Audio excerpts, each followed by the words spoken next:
Ici c'est Angèle. Je suis spécialiste dans les assurances, que ce soit assurance santé ou assurance vie ici aux États-Unis d'Amérique. Alors aujourd'hui, je viens parler à mes compatriotes, les Africains de la diaspora qui vivent aux États-Unis et qui ont déjà 65 ans. On les appelle les seniors. Je viens de parler un peu de Medicare. Les périodes d'enrôlement de Medicare viennent chaque année à un moment de l'année et tout. Mais c'est important et obligatoire de vous enrôler dans Medicare 3 mois avant que vous n'ayez 65 ans, avant votre jour d'anniversaire de 65 ans, et 3 mois après. Donc, vous devez vous enrôler dans Medicare entre cette période, 3 mois avant, 3 mois après votre jour d'anniversaire où vous allez avoir 65 ans. Sinon, il y a des pénalités qui s'appliquent. Si vous n'êtes pas en train de travailler actuellement, vous devez forcément vous enrôler dans Medicare. Voilà.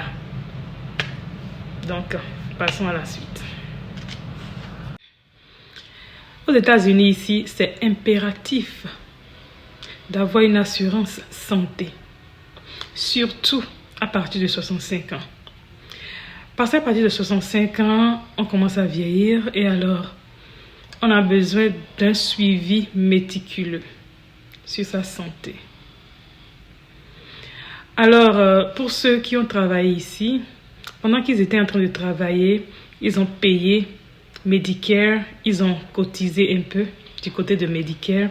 Et ça, c'est le Medicare Part A, la première partie de Medicare. Medicare Part A s'occupe en fait de l'hôpital quand il faut hospitaliser quelqu'un, des nursing homes quand quelqu'un doit aller dans les nursing homes, des home health care, c'est-à-dire quand on doit s'occuper de la personne à la maison et tout. Medicare Part A s'occupe de ça. Et c'est différent de long term care. Long term care, c'est quand quelqu'un est très malade, mais ne veut pas aller dans un nursing home, veut rester à la maison, dans sa famille, et que la famille même va s'occuper de lui. Ça, il y a d'autres plans qui servent à couvrir cette partie-là. Mais aujourd'hui, nous allons parler de Medicare. Donc, Medicare Part A s'occupe de l'hospitalisation, que ce soit à l'hôpital ou dans les nursing homes. Nous avons déjà fait cette cotisation quand nous étions en train de travailler, donc cette partie est gratuite pour ceux qui ont travaillé aux États-Unis ici. Pour ceux qui n'ont pas travaillé aux États-Unis ici, ils sont venus après 60 ans, après peut-être même à 65 ans. Vous pouvez me contacter et puis je vais vous donner les options qui existent. Mais quand on est aux États-Unis, il faut prendre soin de sa santé. Il faut prendre une assurance santé. Je vais faire une parenthèse et dire que ceux qui n'ont même pas 65 ans encore et qui sont aux États-Unis, qui viennent de l'Afrique, qu'ils aient des papiers ou non, si vous n'avez pas d'assurance santé, contactez-moi et je vais vous trouver quelque chose qui est bien pour vous, qui est moins cher, pour qu'au moins vous soyez protégés pendant que vous êtes en train de vivre aux États-Unis. Parce que quand la maladie frappe, vous pouvez avoir une facture exorbitante. Donc, il faut vraiment couvrir cette partie de l'assurance santé. Maintenant, revenons sur Medicare. À part Medicare Part A, il y a Medicare Part B. Donc, Medicare Part B, en fait, on paye pour ça. Medicare Part B s'occupe des visites chez le docteur, des visites chez le physician, c'est aussi un autre type de docteur, des spécialistes, des tests au laboratoire, de l'ambulance, des services de prévention, c'est-à-dire les vaccinations, tout et tout. Des choses comme les cannes, comment on appelle ça? Les outils qu'on utilise quand on est un peu vieux et tout. Voilà. Et aussi, Medicare Part B, ça s'occupe un tout petit peu de certaines prescriptions de médicaments et tout. Voilà. Maintenant, mis à part Medicare Part B, on paye pour ça. On paye, ce qu'on paye peut aller jusqu'à 174 et ça, c'est obligatoire. Vous avez le Medicare Part A qui est payé par le gouvernement. Vous devez avoir obligatoirement Medicare Part B qui peut aller jusqu'à 174 $, dépendamment de là où vous vivez.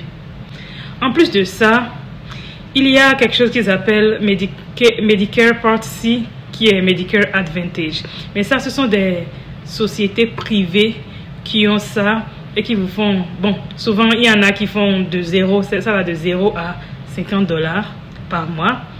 Et quand vous avez ça, ça peut s'occuper de votre plan de Medicare et tout. Et ça peut vous donner vision, dental, ça peut vous donner aussi quelques médicaments aussi, couvrir quelques médicaments. Mais si ce qui est le désavantage du côté de Medicare C, c'est quoi? Part C, c'est quoi? C'est que tout le monde ne prend pas ça, tous les docteurs ne prennent pas ça. Si quelque chose vous arrive dans un autre état et vous allez voir le docteur peut dire je ne prends pas ça. Voilà. Le prix est petit, mais le docteur peut dire je ne prends pas ça. Et vous allez commencer par vous promener de docteur en docteur. Voilà. À part Medicare Part C, il y a Medicare Part D. Medicare Part D s'occupe des médicaments. Drug prescriptions. Ça s'occupe des médicaments. Et c'est couvert par des sociétés privées. Donc vous prenez ce Medicare Part D là, vous pouvez acheter. Peut-être que vous aurez à payer quelques petits trucs en allant payer à la pharmacie, mais quand même ça va couvrir la plupart de vos médicaments. Mis à part Part A, B, C et D, il y a quelque chose qu'on appelle Medicare Supplement. Medicare Supplement est quelque chose qui est un supplément, comme ça l'entend, un supplément qui couvre tout ce que Medicare ne couvre pas. Vous devez payer quelque chose par mois qui peut aller jusqu'à 150 $ ou peut-être plus, dépendamment de quel état vous êtes et de quel état vous vivez et aussi de votre âge. Voilà. Donc, Medicare Supplement, je suis spécialiste de Medicare Supplement. Medicare Supplement, dans quoi est-ce que c'est bon? C'est que quand vous avez Medicare Supplement, si vous pouvez aller n'importe quel hôpital qui prend Medicare, n'importe quel hôpital qui prend Medicare, vous pouvez aller là-bas. C'est très important d'avoir Medicare Supplement. Quand vous êtes ici aux États-Unis, vous avez Medicare Part A, Part B. Dans le supplement, il n'y a pas inclus Vision, il n'y a pas inclus Dental, il n'y a pas inclus Prescription Drugs. Mais ça s'occupe de tout ce que couvre Medicare. Et on peut le prendre partout chez tous les providers qui prennent Medicare. Tout l'étendue du territoire américain. Pour Medicare Advantage, c'est pas tout le monde qui prend ça. Tout le monde, tous les docteurs ne prennent pas Medicare Advantage. Donc, si quelque chose de vraiment sérieux est en train de vous arriver et vous allez, on peut vous dire qu'on ne prend pas ça. Donc, voilà. Donc, si vous avez besoin de beaucoup plus d'informations, dites-le moi. Je vous en prie. Prenez soin de vous, prenez soin de votre santé. Vous avez besoin de plus d'informations, appelez-moi, faites-moi signe. Merci.